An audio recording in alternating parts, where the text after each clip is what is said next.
নমস্কাৰ। আজি 22 জুন তাৰিখে হৈ যোৱা ADRE গ্ৰেড 4 ভাইভাত যিকোনো প্ৰশ্ন সুধিছে, চাওকচোন এবাৰ। আমি এই প্ৰশ্নবিলাক বিভিন্ন ষ্টুডেণ্টৰ পৰা গ্ৰহণ কৰিছোঁ। তো গোটেইখিনি একেলগে কম্বাইন কৰি যি আমি জানিব পাৰিছোঁ সেইখিনি আপোনালোকৰ আগত দাঙি ধৰিছোঁ। প্ৰথম সুধিছে আপোনাৰ বিষয়ে অলপ কওক, মানে আপোনাৰ ইন্ট্ৰডাকশ্যনটো প্ৰথম দিব কৈছে। ছেকেণ্ড, আপোনাৰ দেউতাৰে কি কৰে।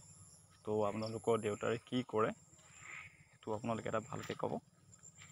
তাৰপিছত সুধিছে আপোনাৰ BTRত কেইখন জিলা আছে আৰু মুঠ কি কি, সেইটো চাই যাব।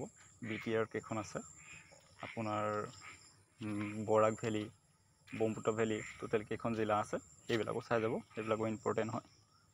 তো আপোনাৰ জিলাৰ ডিচিজনৰ নাম কি জানানে সুধিছে।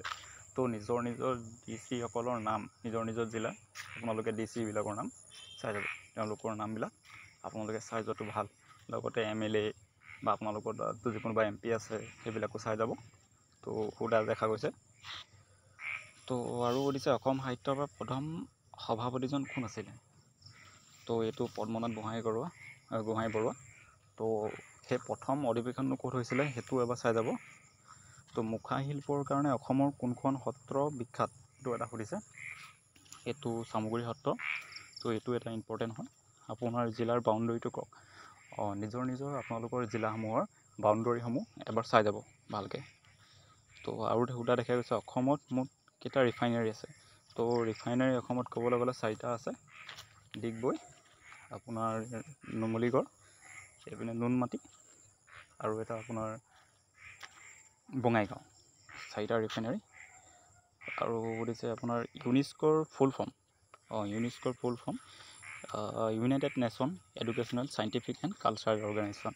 আপোনালোকে ইয়াৰ হেডকোৱাৰ্টাৰসমূহ চাই যাব, যেনেকৈ সুধা দেখা গৈছিলে এবাৰ। তো ইয়াৰ আগৰ ভাইভাগিতা ৱৰ্ল্ড হেল্থ অৰ্গেনাইজেশ্যন। তো ফাদাৰ অফ কম্পিউটাৰ কোন হয়। তো আমি সকলো জানোৱেই এইটো চাৰ্লছ বেবেজ। আৰু সুধিছে মিছাইল মেন অফ ইণ্ডিয়া বুলি কাক কোৱা যায়। APJ আব্দুল কালাম। তো আহোমৰ শেষ ৰাজধানী ক'ত আছিল, সেইটো যোৰহাট। তো এনেকুৱাবিলাক প্ৰশ্নই সোধা দেখা গৈছে। তো আপোনালোকে ইমান টেনশ্যন ল'ব দৰকাৰ নাই। মুঠতে আপোনালোকে নিজৰ জিলাখনৰ বিষয়ে অলপ ভালকৈ চাই যাব। তো নিজৰ জিলাৰ বৈশিষ্ট্যসমূহ চাই যাব। লগতে ইমান টাফ কুৱেশ্যন সোধা দেখা নাই। তো এইবিলাকে সুধিছে।